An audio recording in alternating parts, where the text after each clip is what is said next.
ونستعينه ونستغفره ونؤمن به ونتوكل عليه ونعوذ بالله من شرور أنفسنا ومن سيئات أعمالنا من يهده الله فلا مضل له ومن يضلله فلا هادي له ونشهد أن لا إله إلا الله وحده لا شريك له ونشهد أن سيدنا وسندنا ونبينا ومولانا محمدا عبده ورسوله أما بعد فأعوذ بالله من الشيطان الرجيم بسم الله الرحمن الرحيم وقرن في بيوتكن ولا تبرجن تبرج الجاهلية الأولى صدق اللہ العظیم۔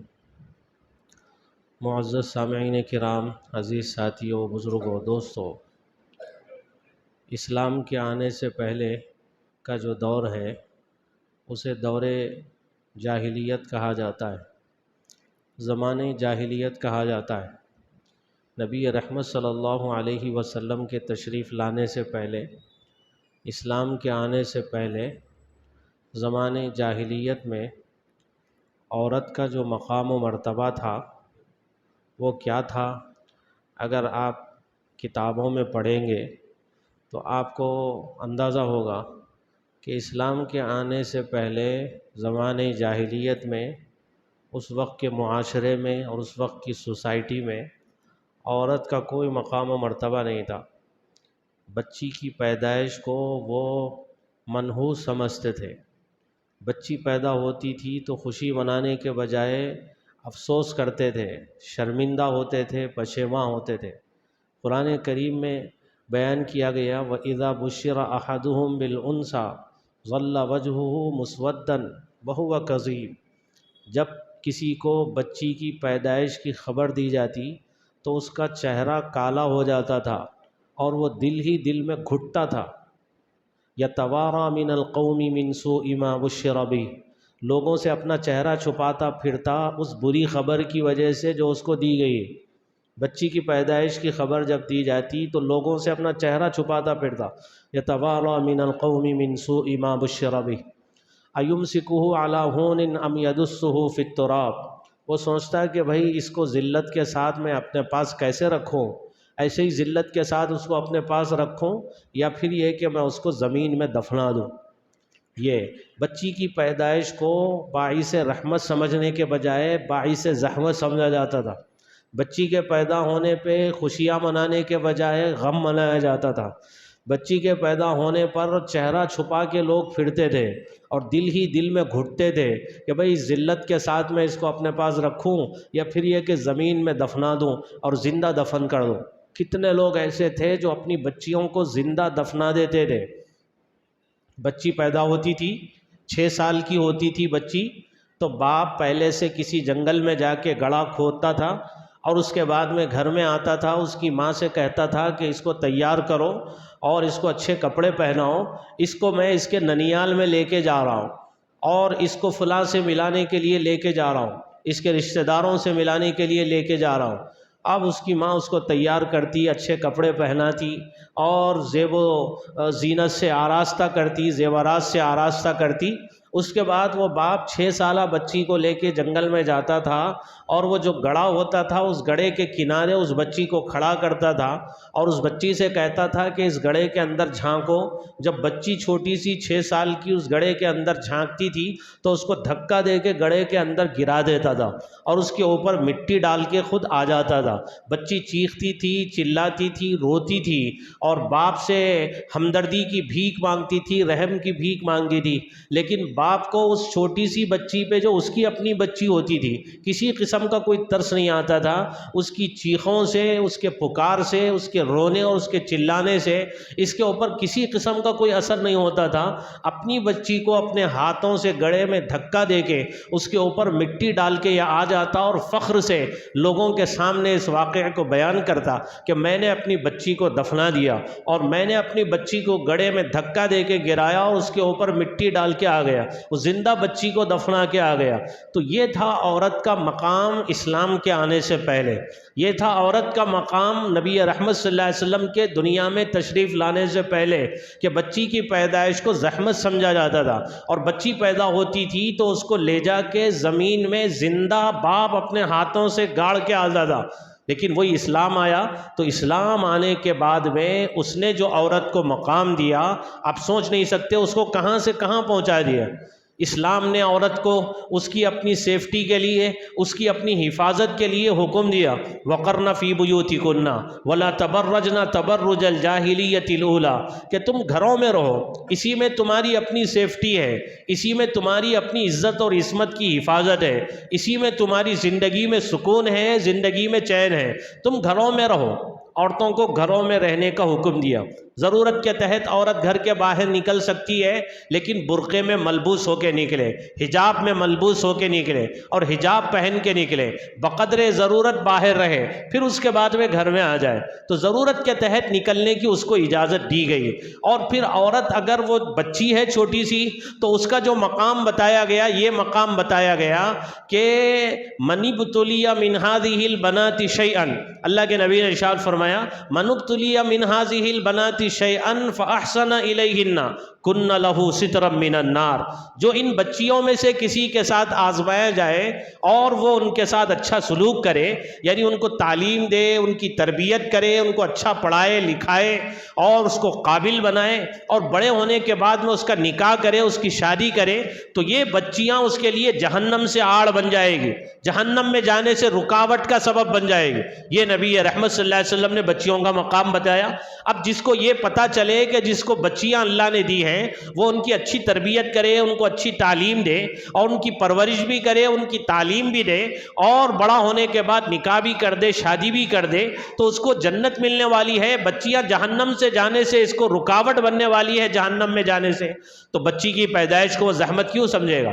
بچی کی پیدائش کو رحمت کا سبب سمجھے گا، اور بچیوں کی تربیت پہ توجہ دے گا، ان کی تعلیم پہ توجہ دے گا، اور پوری کوشش کرے گا کہ ان کی اچھی تربیت ہو، ان کو اچھی تعلیم دی جائے، اور پھر ان کے اچھے گھرانے میں نکاح کرنے کی فکر کرے گا تاکہ وہ جنت کا مستحق بن سکے اور جہنم سے اپنے آپ کو بچا سکے۔ تو نبی رحمت صلی اللہ علیہ وسلم نے ارشاد فرمایا من ابتلی من هذه البنات شیئا فاحسن الیہن کنا لہ سترا من النار، کہ جو ان بچیوں میں سے کسی کے ساتھ آزمایا جائے اور پھر وہ ان کے ساتھ اچھا سلوک کرے، ان کو تعلیم دے، ان کی تربیت کرے، پھر اچھے گھرانے میں ان کا نکاح کر دے، تو یہ بچیاں اس کے لیے جہنم سے آڑ بن جائے گی، رکاوٹ کا سبب بن جائے گی۔ اور نبی رحمت صلی اللہ علیہ وسلم نے ارشاد فرمایا جو دو بچیوں کی پرورش کرے، کل قیامت کے دن وہ ایسے آئے گا جنت میں، وہ اور میں ایسے ہوں گے جیسے یہ دو انگلیاں ملی ہوئی ہیں، وہ اور میں کل قیامت کے دن جنت میں ایسے ہوں گے۔ نبی رحمت صلی اللہ علیہ وسلم نے اتنی بڑی خوشخبری سنا دی کہ بھائی بچیوں کی تربیت کرو، پرورش کرو، اور ان کو صحیح تعلیم دو، اور ان کی تربیت کی فکر کرو، تو کل قیامت کے دن اس کو جنت ملے گی، اور جنت میں نبی صلی اللہ علیہ وسلم کا پڑوس ملے گا۔ تو یہ مقام بتایا نبی رحمت صلی اللہ علیہ وسلم نے عورت کا، جبکہ وہ بچی ہو اور وہ عورت ماں ہو، تو پھر ایسی صورت میں قرآن کریم نے جہاں جہاں پہ اللہ رب العزت نے جہاں جہاں اپنی عبادت کا حکم دیا، عبادت کے حکم کے ساتھ میں ماں باپ کے ساتھ، والدین کے ساتھ حسن سلوک کا حکم دیا۔ وَقَضَىٰ رَبُّكَ أَلَّا تَعْبُدُوا إِلَّا إِيَّاهُ وَبِالْوَالِدَيْنِ إِحْسَانًا، اللہ تعالیٰ حکم دیتے ہیں کہ بھئی اللہ کی عبادت کرو، والدین کے ساتھ حسن سلوک کرو، والدین کے ساتھ اچھا سلوک کرو۔ جہاں بھی اللہ رب العزت نے اپنی عبادت کا حکم دیا، اس کے ساتھ ہی ساتھ میں ماں باپ کے ساتھ حسن سلوک کا حکم دیا، والدین کے ساتھ حسن سلوک کا حکم دیا۔ اسی طرح نبی رحمت صلی اللہ علیہ وسلم نے ارشاد فرمایا الجنت تحت اقدام الامہات، جنت ماں کے قدموں کے نیچے ہے، ماں ہے تو اس کا یہ مقام بتایا گیا۔ ایک صحابی نبی رحمت صلی اللہ علیہ وسلم کی خدمت میں آئے اور انہوں نے پوچھا اللہ کے نبی میرے حسن سلوک کا سب سے زیادہ مستحق کون ہے؟ نبی رحمت صلی اللہ علیہ وسلم نے ارشاد فرمایا تیری ماں۔ انہوں نے پوچھا اللہ کے نبی میرے حسن سلوک کا اس کے بعد سب سے زیادہ مستحق کون ہے؟ آپ نے ارشاد فرمایا تیری ماں۔ پھر اس نے پوچھا کہ اللہ کے نبی میرا حسن سلوک کا اس کے بعد سب سے زیادہ حقدار کون ہے؟ آپ نے ارشاد فرمایا تیری ماں۔ پھر اس نے پوچھا کہ اللہ کے نبی میرے حسن سلوک کا اس کے بعد سب سے زیادہ حقدار کون ہے؟ تو آپ نے ارشاد فرمایا تیرا باپ۔ ماں کا یہ مقام بتایا نبی رحمت صلی اللہ علیہ وسلم نے. تو شریعت جب عورت ماں کی شکل میں ہو تو اس کا یہ مقام بتاتی ہے. اس کے قدموں کے نیچے جنت ہے. اس کو گھر کی ملکہ بنایا ہے, گھر کی رانی بنایا ہے. اس کی عزت و عصمت کی سیفٹی کے لیے, حفاظت کے لیے گھر میں رہنے کا اس کو حکم دیا گیا. وہی بچی جب بیوی بن جائے, بیوی کی شکل میں ہو, تو پھر اس کا مقام بتاتے ہوئے شریعت یہ کہتی ہے, نبی رحمت صلی اللہ علیہ وسلم نے ارشاد فرمایا خیرکم خیرکم لأہلی وانا خیرکم لأہلی. تم میں سب سے بہترین وہ ہے جو اپنی بیویوں کے ساتھ سب سے اچھا سلوک کرے, اور میں تم میں سب سے زیادہ اپنی بیویوں کے ساتھ اچھا سلوک کرنے والا ہوں. میں تم میں سب سے زیادہ اپنی بیویوں کے ساتھ اچھا سلوک کرنے والا ہوں. اور آپ نے ارشاد فرمایا ان اکمل المؤمنین ایمانا احسنهم خلقا وَأَلْطَفُهُمْ لِأَهْلِهِ. اللہ کے نبی کا ارشاد ہے کامل ایمان والا وہ ہے جس کے اخلاق سب سے اچھے ہوں. کامل ایمان والا وہ ہے جس کے اخلاق سب سے اچھے ہوں, اور وہ اپنے گھر والوں کے ساتھ مہربانی, ہمدردی اور پیار کا سلوک کرنے والا ہو, بیویوں کے ساتھ اچھا سلوک کرنے والا ہو. یہ اللہ کے نبی کا ارشاد ہے. آپ نے ارشاد فرمایا الا واستوصوا بالنساء خیرا. لوگوں سنو, اپنی بیویوں کے ساتھ حسن سلوک کے تاکیدی حکم کو میرے قبول کرو, بیویوں کے ساتھ اچھا سلوک کرو. تو یہ اسلامی تعلیمات ہے. زمانے جاہلیت میں عورت کا جو مقام و مرتبہ تھا وہ آپ کے سامنے رکھا گیا. بچی کی پیدائش کو زحمت سمجھا جاتا تھا, بچی کی پیدائش پہ غم منایا جاتا تھا, بچی کی پیدائش پہ چہرہ چھپاتے ہوئے باپ پھرتا تھا, بچی کی پیدائش پہ افسوس کرتا تھا, اور بچی کے پیدا ہونے کے بعد میں اس بچی کو اپنے ہاتھوں سے زندہ دفنا دیتا تھا. لیکن اسلام آیا, نبی رحمت صلی اللہ علیہ وسلم تشریف لائے, تو یہ عورت کا مقام بتایا گیا, اس کے ساتھ اچھا سلوک کرنے کا حکم دیا. اور اس کے ساتھ میں نبی رحمت صلی اللہ علیہ وسلم نے بیٹی ہے تو اچھی تعلیم اور اچھی تربیت دینے کا حکم دیا, اور اس پر جنت کی ضمانت لی گئی. اس لیے بچی کی پیدائش کو منحوس نہیں سمجھنا چاہیے, بچی کی پیدائش کو رحمت کا سبب سمجھنا چاہیے, اور یہ سمجھنا چاہیے کہ اللہ نے مجھے بچیاں دی ہیں, میں ان کے ساتھ اچھا سلوک کروں گا, ان کی تعلیم صحیح اچھی دلواؤں گا ان کو, اور صحیح تربیت کروں گا, تو یہ بچیاں مجھے جنت میں لے جانے کا سبب بنے گی, اور یہ بچیاں جہنم سے بچانے کا سبب بنے گی. تو ماں باپ کو تو خوش ہونا چاہیے. تو وہی بچی اور وہی عورت جب تک گھر میں رہے گی تو پھر ماں باپ کی عزتیں بھی محفوظ رہیں گی, اور سب کی عزت محفوظ رہے گی. اور وہی بچی جب گھر سے باہر نکلتی ہے تو قرآن کریم اللہ کے نبی ارشاد فرماتے ہیں عورت چھپا کے رکھے جانے والی چیز ہے. جب وہ عورت گھر کے باہر نکلتی ہے شیطان اس کے پیچھے پڑ جاتا ہے. عورت چھپا کے رکھی جانے والی چیز ہے, جب عورت گھر کے باہر نکلتی ہے شیطان اس کے پیچھے پڑ جاتا ہے. تو عورت کے لیے اس کی عزت اور عصمت کی حفاظت اسی میں ہے کہ وہ گھر کی چار دیواری میں رہے, بلکہ فرض نماز کے لیے بھی اس کو گھر کے کونے میں نماز پڑھنے کا حکم دیا گیا. اور اللہ کے نبی نے ارشاد فرمایا عورت اللہ کی رحمت سے سب سے قریب اس وقت ہوتی ہے جب وہ گھر کے کسی کونے میں ہوتی ہے. عورت اللہ کی رحمت سے سب سے قریب اس وقت ہوتی ہے جبکہ وہ گھر کے کسی کونے میں ہوتی ہے. عورت باہر آ جائے تو پھر میرے دوستو بے حیائی عروج پہ آ جاتی ہے. عورت باہر آ جائے تو بے حیائی بدکاری عام ہو جاتی ہے. عورت جب باہر نکل کے آ جائے تو پھر بے حیائی کو فروغ ملنے لگتا ہے. اس وجہ سے یہ اسلامی تعلیمات ہے, اس کو ذہن میں رکھنا چاہیے. اسی وجہ سے شریعت میں حیا اور پاک دامنی کی تعلیم دی گئی ہے, اور یہ کہا گیا الحیاء شعبۃ من الایمان, حیا ایمان کا شعبہ ہے. اور اللہ کے نبی نے ارشاد فرمایا حیا اور ایمان یہ دونوں ایک دوسرے سے ملے ہوئے ہیں, ان میں سے کوئی ایک چیز اڑ جائے تو دوسری خود بخود اڑ جائے گی. حیا ختم تو ایمان بھی ختم.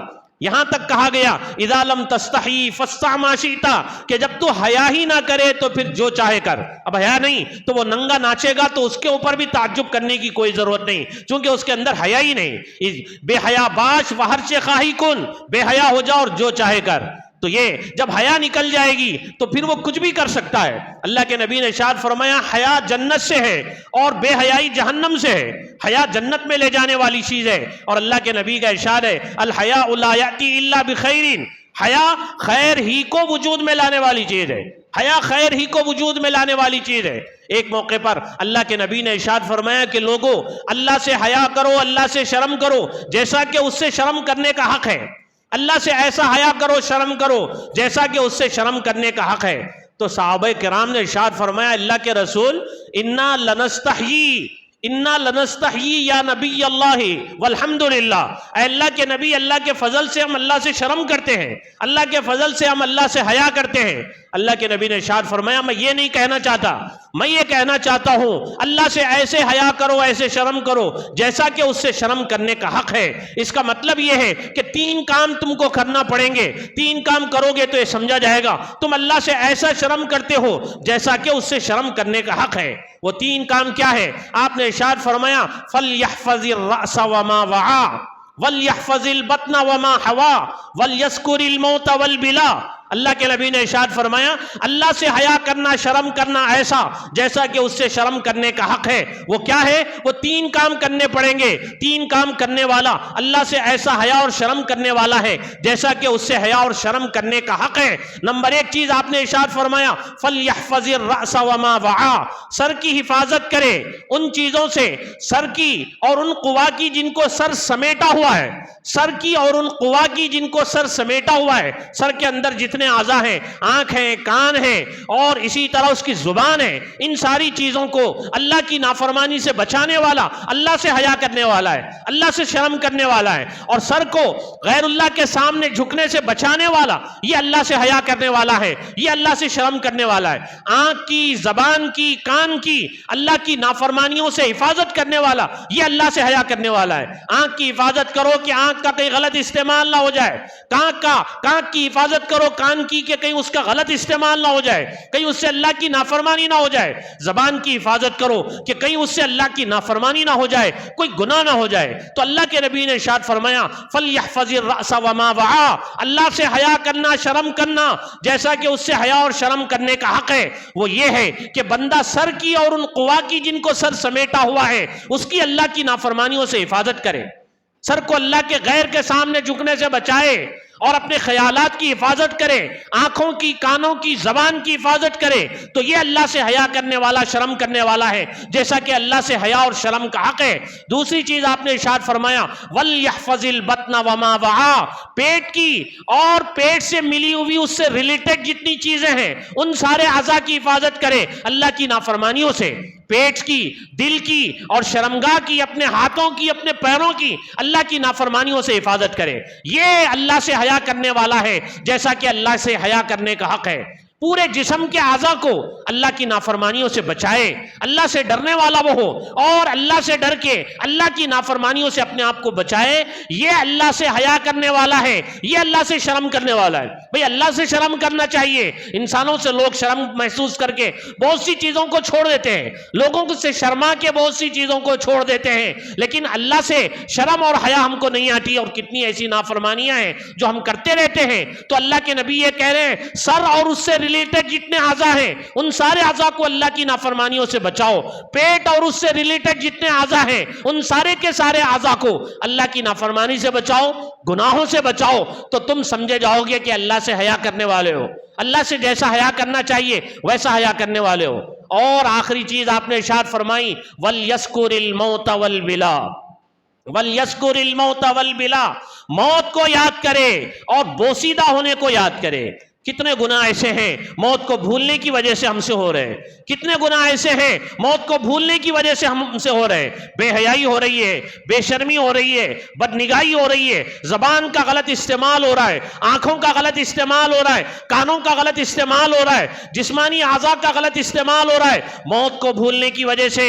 چونکہ ایک موت ایک ایسی چیز ہے بندہ جب اس کو یاد کرے گا اللہ کی ساری نافرمانیاں چھوٹ جائے گی۔ صحابہ کرام کو مسجد نبوی میں اللہ کے نبی نے دیکھا کہ صحابہ ہنس رہے ہیں تو آپ نے ارشاد فرمایا اذکروا ذکر حازم اللذات الموت، کہ بھئی لذتوں کو توڑ دینے والی چیز موت کو یاد کرو، موت کو یاد کرو گے تو تمہاری یہ حالت نہیں ہوگی۔ لذتوں کو ختم کر دینے والی یہ چیز ہے، میاں بیوی کو ایک دوسرے سے جدا کرنے والی یہ چیز ہے، باپ بیٹے کو ایک دوسرے سے جدا کرنے والی ہے، اور ماں بیٹے کو ایک دوسرے سے جدا کرنے والی ہے، بھائی کو بھائی سے جدا کرنے والی ہے۔ کسی امیر کو چھوڑے گی نہ غریب کو چھوڑے گی، نہ کسی طاقتور کو چھوڑے گی نہ کسی کمزور کو چھوڑے گی، سب پہ آنے والی ہے، سب کی ساری لذتوں کو ختم کر دینے والی چیز ہے۔ موت کو بندہ یاد کرے گا تو پھر ساری نافرمانیاں اس سے خود بخود چھوٹنے لگے گی۔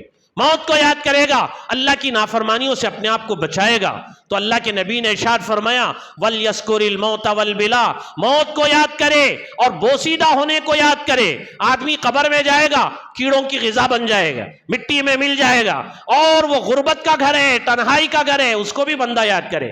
بوسیدہ ہونے کو یاد کرے، جسم کے سڑنے کو یاد کرے، جسم کے گلنے کو یاد کرے، جسم کے مٹی میں ملنے کو یاد کرے۔ جب ان چیزوں کو یاد کرے گا اللہ کی نافرمانیوں سے اپنے آپ کو بچائے گا۔ ہم نے چونکہ موت کو بھلا دیا ہے، موت کو بھلا دیا ہے، مٹی میں ملنے کو بھلا دیا ہے، کیڑے کی غذا، کیڑوں کی غذا بننے کو بھلا دیا ہے، جس کی وجہ سے میرے دوستوں ہم سے نافرمانیاں ہو رہی ہے، بے حیائیوں کا صدور ہو رہا ہے، اللہ کے حکموں کی خلاف ورزی ہو رہی ہے۔ بندہ یہ یاد کرے کہ مجھے مرنا ہے، قبر میں جانا ہے، وہ تنہائیوں کا گھر ہے، وہ کیڑے مکوڑوں کا گھر ہے، وہ وحشت کا گھر ہے، وہ کسی کو چھوڑنے والی نہیں ہے قبر۔ وہ تو دیکھے گی کہ بھئی تیرے پاس اعمال کیا ہے، وہ خاندان دیکھے گی، نہ حسب نسب دیکھے گی، وہ تو صرف یہ دیکھے گی کہ بھئی اس کے پاس اعمال ہے یا نہیں ہے، اس کے پاس اچھے اعمال ہے یا نہیں ہے۔ اچھے اعمال ہے تو قبر جنت کے باغوں میں سے ایک باغ ہے، اچھے اعمال نہیں تو پھر قبر دوزخ کے گڑھوں میں سے ایک گڑھا ہے۔ اللہ کے نبی نے ارشاد فرمایا من اراد الآخرۃ ترک زینت الدنیا، جو دنیا کی آخرت کی فکر کرتا ہے وہ دنیا کی زیب و زینت کو چھوڑ دیتا ہے، جو آخرت کی فکر کرتا ہے وہ دنیا کی زیب و زینت کو چھوڑ دیتا ہے۔ اور آپ نے 3 چیزیں گنا کے آپ نے ارشاد فرمایا جو بندہ ایسا کر لے، یعنی سر کی اور اس سے ریلیٹڈ جتنے اعضاء ہیں ان سارے اعضاء کی اللہ کی نافرمانیوں سے حفاظت کر لے، پیٹ کی اور اس سے ملے ہوئے جتنے اعضاء ہیں ان سارے اعضاء کی اللہ کی نافرمانیوں سے حفاظت کر لے، موت کو یاد کرے، بوسیدہ ہونے کو یاد کرے، تو پھر یہ اللہ سے شرم کرنے والا ہے جیسا کہ اس سے شرم کرنے کا حق ہے۔ تو ہمارے مذہب میں حیا اور شرم کی ایسی تعلیم دی گئی ہے، حیا اور پاک دامنی کی ایسی تعلیم دی گئی ہے، لیکن افسوس کی بات ہے ہماری مائیں بہنیں، ہمارے نوجوان کتنے ایسے ہیں یوم بے حیائی مناتے ہیں، یوم محبت مناتے ہیں، یوم عاشقان مناتے ہیں، بے حیائی کا عالم دن مناتے ہیں، رقص و سرور کی محفلیں سجاتے ہیں، اور پوری اللہ کی نافرمانیوں کا عالمی ریکارڈ گویا کہ توڑا جاتا ہے۔ شراب پی جاتی ہے، بے حیائی اور بدکاریوں کا سارا ریکارڈ توڑا جاتا ہے۔ مغرب کی نقالی، اس کی دیکھا دیکھی میں کتنے مسلمان ایسے ہیں یوم محبت منا رہے ہیں، یوم عاشقان منا رہے ہیں۔ میرے دوستو یہ بے حیائی ہے، شریعت بے حیائی کی تعلیم نہیں دیتی ہے، یہ اللہ کی کھل کے نافرمانی ہے، یہ کھل کی اللہ کے خلاف بغاوت ہے، کھلم کھلام اللہ کی بغاوت کا گویا کہ اعلان کر رہے ہیں اور اللہ کی نافرمانی کر رہے ہیں۔ اللہ کے عذاب سے ڈرنے کی ضرورت ہے۔ دیکھیے کتنے ایسے ملک ہیں زلزلوں کے جھٹکوں کی وجہ سے کتنے لوگ ایسے ہیں رات کو سوئے ہیں اور صبح ان کی لاشیں تک نہیں مل رہی ہیں، کتنے لوگ ایسے ہیں پوری بے فکری کے ساتھ بے خیالی میں رات کو سوئے تھے اور صبح وہ اٹھ نہیں پائے۔ اللہ تعالیٰ کی قدرت ہے، یہ اللہ تعالیٰ کی طاقت ہے۔ اللہ تعالیٰ جھٹکے دے کے دکھانا چاہ رہے ہیں دیکھو میری قوت کیسی ہے، میری قدرت کیسی ہے، میری طاقت کیسی ہے۔ ایک ہی جھٹکے میں جو فلک بوس عمارتیں، بڑی بڑی بلڈنگیں ہیں زمین کے لیول میں آ جاتی ہیں، اور وقت کے بڑے بڑے مالدار ایک روٹی کے لیے لائن میں کھڑے ہوتے ہیں بھیک مانگنے کے لیے۔ اللہ رب العزت ہم کو چوکنا کرنے کے لیے، بیدار کرنے کے لیے، متنبہ کرنے کے لیے ایسے حالات پورے عالم میں کہیں نہ کہیں دکھاتے رہتے ہیں تاکہ بندے ان سے سبق لے، بندے ان سے عبرت حاصل کریں۔ عبرت حاصل کرنے کی ضرورت ہے۔ موت کو ہمیشہ یاد رکھنا ہے، قبر کو ہمیشہ یاد رکھنا ہے۔ یہ 2 چیزیں ایسی ہیں جو ہم کو اللہ کی نافرمانیوں سے بچائے گی، یہ 2 چیزیں ایسی ہیں جو ہم کو اللہ کی نافرمانیوں سے روکے گی اور گناہوں سے روکے گی۔ اللہ سے دعا ہے جو کچھ کہا گیا اس پر عمل کیا اللہ تعالی ہم سب کو توفیق عطا فرمائے۔ آمین۔ وآخر دعوانا الحمدللہ رب العالمین۔